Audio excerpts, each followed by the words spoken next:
Eh bien, salut tout le monde, j'espère que vous allez bien. Il n'y a pas si longtemps, je vous ai fait une vidéo sur les meilleurs réglages GoPro qui a eu des super retours, ça m'a fait vraiment plaisir, merci. Et aujourd'hui, je voulais vous parler d'un sujet qui m'a aussi beaucoup été demandé, comment je fais pour avoir un rendu de qualité sur Instagram du coup. La plupart du temps, je reçois des messages privés pour me demander quel réglage d'exportation et quel logiciel de montage j'utilise pour avoir un tel rendu sur les réseaux et donc sur Instagram. Mais ça ne se limite absolument pas qu'à ça. Alors pour ceux qui sont intéressés que par cette partie, je vous laisse défiler la vidéo jusqu'au moment où j'en parle. Et pour les autres, je vais vous expliquer comment obtenir la meilleure qualité possible sur Instagram, TikTok ou n'importe quel réseau qui a un format vertical. Comme je l'ai fait dans ma vidéo sur les réglages GoPro, je vais vous expliquer chaque étape.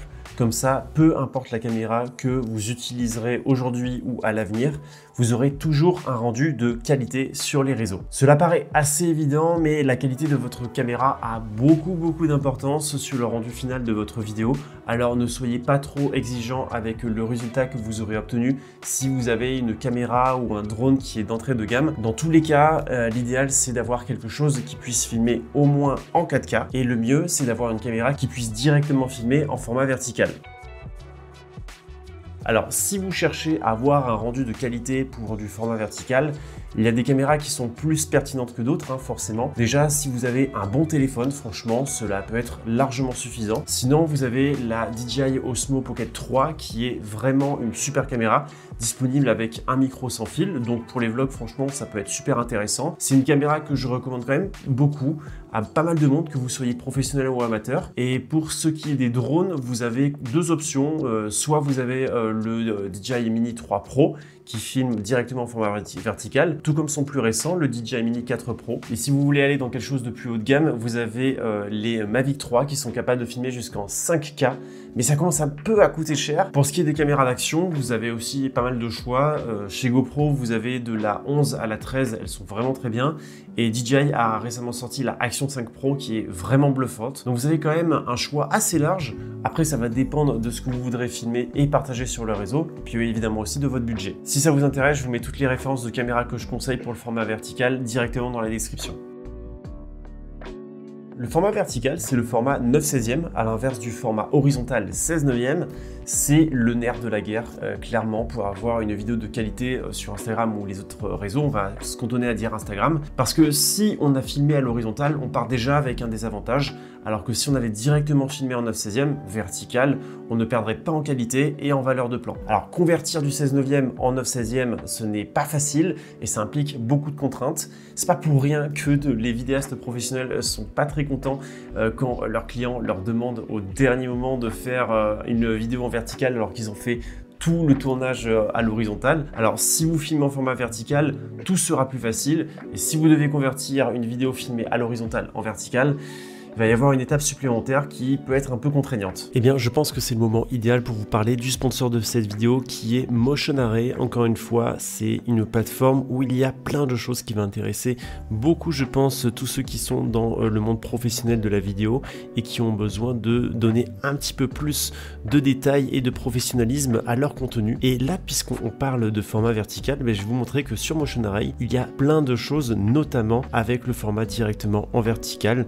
Et ça, c'est vachement bien. Comme vous pouvez le voir, vous avez plein de motion design qui va pouvoir vous permettre d'avoir quelque chose de bien plus professionnel et bien plus esthétique. Ça peut vous donner aussi une plus-value par rapport à certains clients pour montrer que vous avez quelque chose en plus par rapport aux autres. Et là, vous voyez que nous avons même des transitions directement en format vertical. En plus de ça, en voyant toutes ces possibilités, eh bien, ça peut vous donner des idées. Dans l'onglet motion graphique, vous avez des beaux fonds d'arrière-plan. Il y a vraiment un choix illimité. Pareil pour les images stock. Les images stock, vous en avez encore pas mal d'accessibles dans le format vertical. Selon l'abonnement que vous allez choisir, vous pourrez aussi utiliser VoiceOver. C'est une IA qui en fait génère un audio de votre texte. Cette plateforme est vraiment géniale. Voilà, vous voyez que ça marche bien. Vous avez encore une fois des musiques et franchement, j'en ai utilisé déjà quelques-unes. Elles sont vraiment bien. Vous avez le sound design, vous avez encore d'autres choses. Motion Array, c'est vraiment une plateforme, un tout en un. Clairement, comme je le dis souvent quand je présente Motion Array, une plateforme pour les professionnels et ceux qui veulent avoir un petit truc en plus, même un gros truc en plus dans toute leur production audiovisuelle. Donc si ça vous intéresse, vous pouvez bénéficier de 50 € offerts sur votre abonnement si vous cliquez dans le lien qui est en description de la vidéo. Je vous remercie pour ceux qui le feront parce que moi ça me donne une petite commission qui soutient aussi la chaîne. Pour avoir le meilleur rendu possible, il va falloir filmer à la plus haute résolution de votre caméra ou de votre drone. Pour la plus grande majorité, ça va être du 4K ou du Ultra HD, mais ça peut monter jusqu'à 6 ou 8K. Par exemple, les GoPro et les DJI Mavic 3 peuvent filmer jusqu'en 5K. Plus vous pouvez, mieux c'est. On ne va pas rentrer dans les détails sur comment régler correctement sa caméra, sinon on s'écarterait beaucoup trop du sujet, ça va être beaucoup trop long. Mais cela reste quand même bien évidemment super important. Alors si vous êtes débutant, franchement, je vous conseille de rester en automatique, filmer en automatique. C'est très bien, franchement ça se débrouille très bien aujourd'hui. Pour que cela soit plus parlant, on va prendre plusieurs exemples. On va prendre un plan au drone filmé à l'horizontale, un plan au drone FPV filmé à la GoPro et un plan à l'Osmo Pocket filmé à la verticale. Pour l'Osmo Pocket, la plus haute résolution du format vertical, c'est du 3K. Alors on va se mettre dans ce mode forcément. Pour le DJI Mavic 3 Pro Ciné, on sera à l'horizontale en 5,3K. Et pour la GoPro, si c'est pour du drone FPV, on se mettra en format 8/7e 5,3K. Alors maintenant qu'on a nos différentes vidéos, on va directement aller sur le logiciel de montage pour voir comment on fait. Pour ma part, j'utilise Premiere Pro, Adobe Premiere Pro, mais la manipulation c'est la même, peu importe le logiciel de montage que vous allez utiliser, que ce soit DaVinci ou Final Cut par exemple, mais il y en a beaucoup d'autres.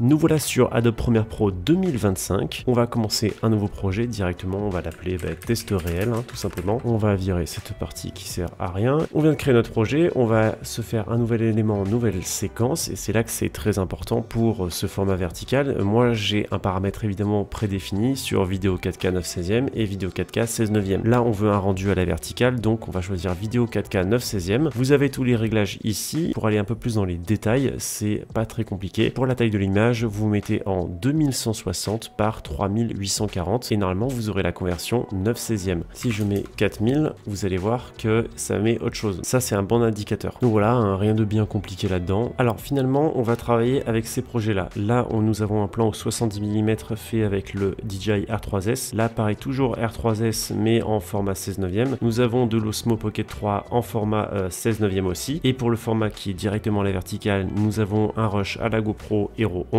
et le même rush en 16/9e pour vous montrer un petit peu la différence et pourquoi si vous pouvez vous permettre de filmer directement à la verticale, ça va être beaucoup mieux. On va commencer par le plus simple, à savoir le plan directement à la verticale. On va conserver les réglages existants. Donc on a notre rush en 4K. Vous voyez qu'en fait il n'y a absolument rien besoin de faire. Il y a juste à faire l'étalonnage et à faire tout ce que vous voulez, faire des cuts, faire un plan séquence, c'est vous qui voyez. Là vraiment il n'y a pas grand chose qui est compliqué à réaliser. Pour ce qui est du rendu, on verra après lorsque je vous aurai montré chacun des exemples. Ce qui va être intéressant là, c'est comparer le plan vertical et le plan horizontal. Là, vous voyez que c'est notre plan qui est à la verticale et là, nous avons notre plan à l'horizontale. Si vous avez un rush à l'horizontale que vous voulez mettre à la verticale, là, vous voyez qu'il va falloir zoomer dans l'image alors que c'est du 5,3K. C'est pour ça que je dis que c'est important d'avoir minimum du 4K parce que si vous avez quelque chose qui filme à l'horizontale, il va falloir zoomer. Moins vous aurez besoin de zoomer, plus vous garderez une belle qualité. Mais même si vous gardez une bonne qualité, vous voyez que là, vous avez beaucoup moins d'informations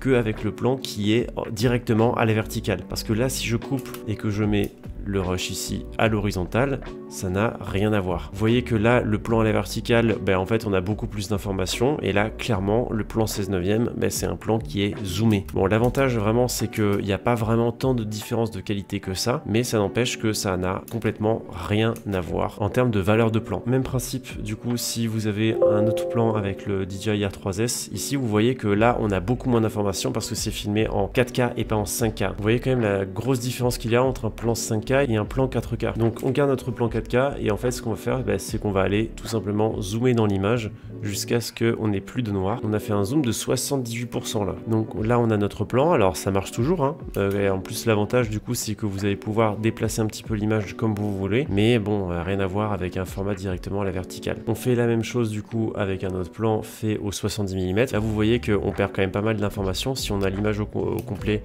forcément elle est super jolie cette image. Changer ça pour du vertical, en fait on perd tout le sens de la composition parce que soit on filme que le soleil, soit on filme que ce qu'il y a là. C'est pour ça que c'est compliqué lorsque vous avez un plan comme ça pour un client et que votre client vous dit qu'il le veut à la verticale.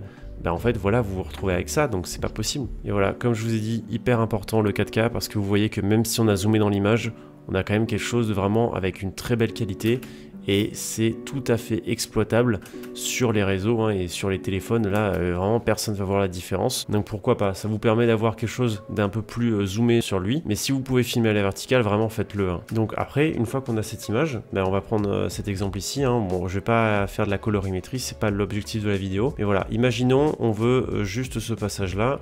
Tac. On va cutter. Qu'est-ce que je fais moi? Moi, je vais faire le rendu, je vais exporter. Et donc là, ce qui va être hyper important, c'est de ne pas avoir ça, ces grosses bandes noires sur les côtés. J'ai une préconfiguration Instagram 4K. Le plus facile pour vous, c'est d'aller directement cliquer sur correspondance des sources. Et là, il va vous remettre le format en 9/16e. Vous aurez votre vidéo dans le bon format pour Instagram. Donc là, on vérifie bien. Nous sommes en 30 images secondes, 2160 par 3840, aucun problème. D'ailleurs, pour les fréquences d'image, je vous conseille le 30 images secondes parce que vous êtes sur les réseaux sociaux. Moi, je désactive l'audio parce que je mets une musique à chaque fois directement sur Instagram. Et concernant le débit, alors ça sert à rien de mettre 20 mégas. 20 mégas, ça sert à rien parce qu'il y a énormément de compression. Franchement, vous pouvez faire du 12 mégas secondes, ça ira très très bien, donc aucun souci. Et puis d'ailleurs, j'y ai pas pensé, mais petite astuce, si vous voulez donner un petit peu plus de piqué à votre image pour les réseaux, n'hésitez pas à augmenter la netteté. Franchement, ça c'est quelque chose, je trouve, qui passe toujours très bien. Après, bon, si vous voulez augmenter les contrastes et tout ça, ça c'est vous qui choisissez. Mais voilà, à peu près le rendu que vous allez avoir. Et bien écoutez, j'espère que cette petite vidéo vous aura plu et que surtout vous aura été utile. N'hésitez pas à me dire du coup si vous avez vu une petite différence par rapport aux anciennes vidéos. Et puis si vous avez des petits tips à rajouter pour ceux qui s'y connaissent déjà un petit peu, n'hésitez pas, l'espace commentaire est là pour ça. Vous l'avez vu dans les vidéos qu'on a utilisées en exemple, hein, je suis en train de tester le R3S. Il va venir dans la prochaine vidéo, ne vous en faites pas. Alors en attendant, je vous dis salut et portez-vous bien.